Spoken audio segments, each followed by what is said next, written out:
നമസ്കാരം, കൊട്ടാരക്കര മീഡിയയിലേക്ക് സ്വാഗതം. ഗസയിൽ ഇസ്രായേൽ തുടരുന്ന കൊടിയ ആക്രമണം 10ാം മാസത്തിലെത്തി നിൽക്കെ വെടിനിർത്തൽ ചർച്ചയ്ക്കായുള്ള പ്രാരംഭ കൂടിയാലോചനകൾക്ക് ഖത്തർ ആസ്ഥാനമായ ദോഹയിൽ തുടക്കം.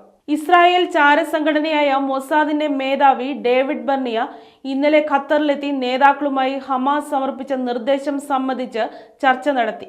ഹമാസ് മുന്നോട്ട് വെച്ച ചില കാര്യങ്ങളിലുള്ള എതിർപ്പ് മധ്യസ്ഥ രാജ്യം എന്ന നിലയിൽ ഖത്തറിനെ അറിയിച്ചതായി ഇസ്രായേൽ മാധ്യമങ്ങൾ റിപ്പോർട്ട് ചെയ്തു. ബന്ദികൾക്ക് പകരം കൈമാറുന്ന ഫലസ്തീൻ തടവുകാരുടെ കാര്യത്തിൽ ഹമാസ് ഉപാധി സ്വീകാര്യമല്ലെന്നാണ് ഇസ്രായേൽ നിലപാട്. അടുത്തയാഴ്ച നടക്കുന്ന വെടിനിർത്തൽ ചർച്ചയിൽ ഇസ്രായേൽ സംഘം പങ്കെടുക്കുമെന്ന് നെതന്യാഹുവിന്റെ ഓഫീസ് അറിയിച്ചു. ചർച്ച ചിലപ്പോൾ ദിവസങ്ങളോ ആഴ്ചകളോ നീണ്ടേക്കുമെന്ന സൂചനയാണ് ഇസ്രായേൽ നൽകുന്നത്. ഹമാസിന്റെ പ്രതികരണം പ്രതീക്ഷ നൽകുന്നതാണെന്നും വൈകാതെ വെടിനിർത്തൽ യാഥാർത്ഥ്യമാകുമെന്നും വൈറ്റ് ഹൗസ് അറിയിച്ചു. ഇസ്രായേൽ ഹമാസ് ചർച്ചയിൽ യൂറോപ്യൻ യൂണിയനും പ്രത്യാശ പ്രകടിപ്പിച്ചു. ബന്ദികളുടെ മോചനത്തിനായുള്ള കരാറിനെ പിന്തുണയ്ക്കുമെന്ന് ഇസ്രായേൽ പ്രതിരോധ മന്ത്രി യോവ് ഗാലന്റ് പറഞ്ഞു.